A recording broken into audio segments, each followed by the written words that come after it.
बिस्मिल्लाहिर्रहमानिर्रहीम। इस LMS video tutorial के अंदर हम रिज़ल्ट सबमिशन के प्रोसेस को सीखेंगे। रिज़ल्ट सबमिशन का प्रोसेस 4 पार्ट्स पर कंसिस्ट करता है। सबसे पहले टीचर अपनी क्लास अटेंडेंस के स्टेटस को चेक करेगा। देन असेसमेंट प्लानिंग डिफ़ाइन की जाएगी। असेसमेंट प्लानिंग की डेफिनेशन के बाद असेसमेंट क्वेश्चंस को ऐड किया जाता है and then finally result upload कर दिया जाता है। इस रिज़ल्ट सबमिशन की वीडियो ट्यूटोरियल के पार्ट 1 के अंदर हम क्लास अटेंडेंस और असेसमेंट प्लानिंग के बारे में बात करेंगे। सबसे पहले आप अपने ओडो के अकाउंट से लॉगिन करेंगे। लॉगिन करने के बाद एकेडमिक्स के टैब के अंदर अंडर क्लास प्लानिंग आपको आपकी रेलेवेंट क्लास जो है वो शो हो रही होगी। जब आप उस पर क्लिक करेंगे तो आपके पास क्लास की विंडो जो है वो ओपन हो जाएगी। यहाँ पे अभी इसकी स्टेट ऑपरेशनल में है और यहाँ पे जो रिक्वायर्ड इस क्लास से रिलेटेड इंफॉर्मेशन है वो सब आपको यहाँ पे शो हो रही है। अगर आप थोड़ा सा स्क्रॉल डाउन करेंगे तो यहाँ पे आपको अंडर द कंटेंट्स टैब आपके जो वीकली लेसन प्लान है वो यहाँ पे अवेलेबल है। देन आपके पास रीडिंग मटेरियल यहाँ पे शो हो रहा है।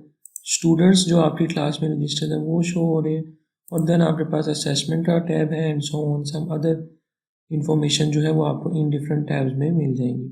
ओके, तो असेसमेंट को डिफाइन करने से पहले आपने क्लास अटेंडेंस के स्टेटस को चेक करना है। आप सबसे पहले क्या करेंगे जी, आपने जाना है कैंपस रिपोर्ट्स में। कैंपस रिपोर्ट में स्टूडेंट अटेंडेंस क्लास वाइज की जो रिपोर्ट है इसको हमने देखना है और यहाँ पे आपके पास एक विंडो ओपन हो जाएगी और यहाँ पे जो रिक्वायर्ड फील्ड्स हैं इसको आपने फिल करना है। देन आपने प्रिंट रिपोर्ट पे क्लिक करना है। प्रिंट रिपोर्ट पे क्लिक करने के बाद आपके पास ये रिपोर्ट ओपन हो जाएगी। डाउनलोड होने के बाद स्टूडेंट अटेंडेंस क्लास वाइज जो आपकी रेलेवेंट क्लास है उसकी अटेंडेंस आपको यहाँ पे शो हो रही होगी जो आपने डिफरेंट क्लासेस के लिए ऐड की होगी। अगर किसी स्टूडेंट की अटेंडेंस 75% से कम है तो आपने यहीं पे अपने प्रोसेस को स्टॉप कर देना है और आपने अपने रेलेवेंट कोऑर्डिनेटर के साथ कांटेक्ट करना है कि पहले इस इशू को रिजॉल्व किया जाए। अदरवाइज रिजल्ट सबमिशन के लास्ट स्टेज पे आप इन स्टूडेंट्स के एंड टर्म के मार्क्स को सबमिट नहीं कर पाएंगे।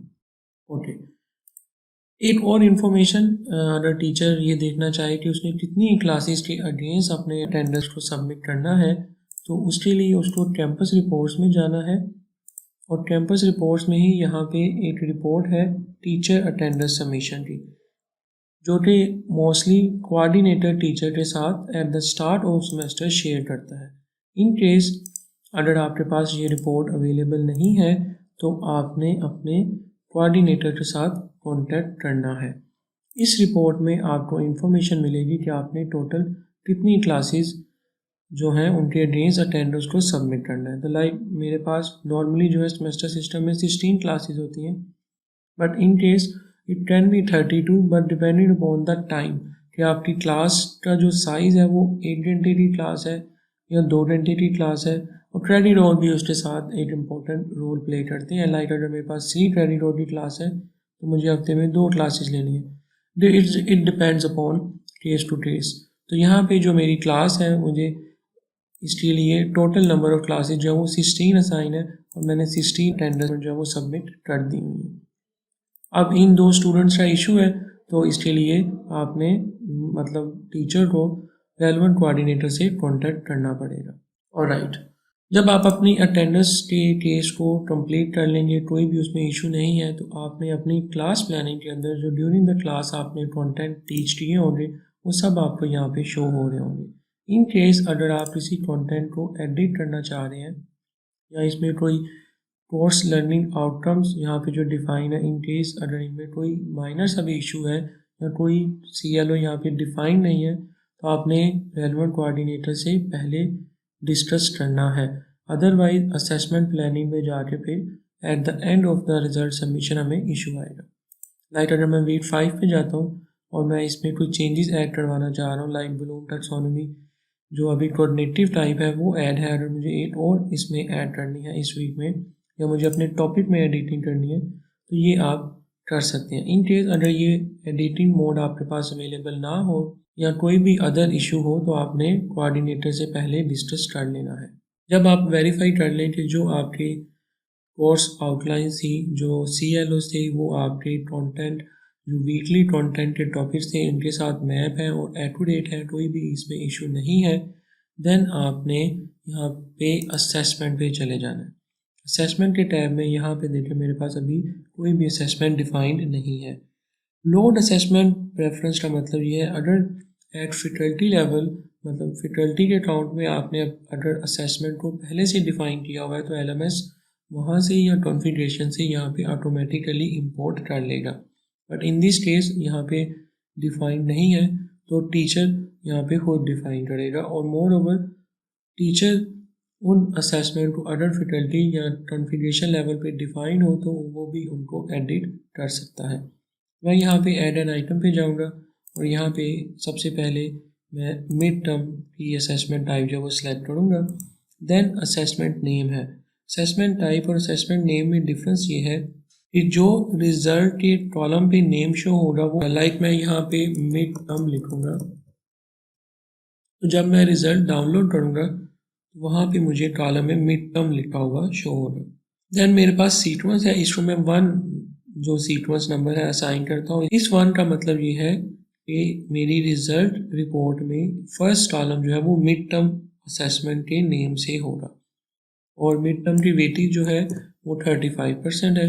देन मैं ऐड एन आइटम पे अगेन क्लिक करूँगा और यहाँ पे मैं सेशनल के लिए एक असाइनमेंट जो है वो ऐड कर रहा हूँ और इसका नेम मैं अगेन असाइनमेंट ही यहाँ पे लिख लेता हूँ और इसका सीक्वेंस मेरे पास 2 है। आप टैब की प्रेस करके भी मूव अलोन कर सकते हैं डिफरेंट फील्ड्स में और असेसमेंट के अगेंस्ट जो मेरी वेटेज है वो 7% है।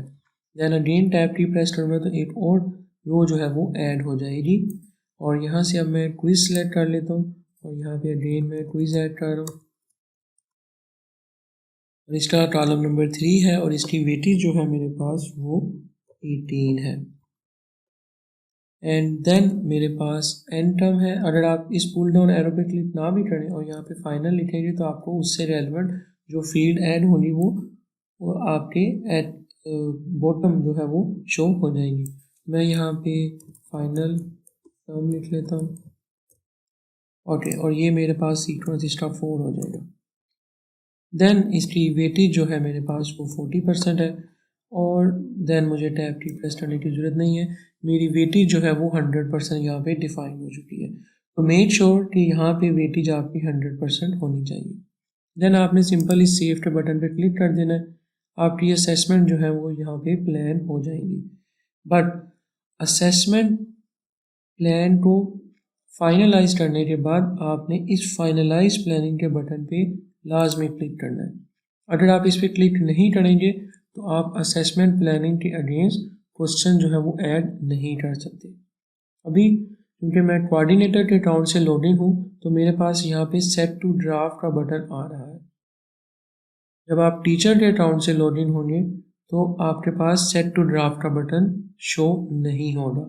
इन केस अगर आपकी असेसमेंट प्लानिंग में कोई मिस्टेक हो जाती है या कोई इशू आ जाता है देन आपने अपने रेलेवेंट कोऑर्डिनेटर से कांटेक्ट करना है।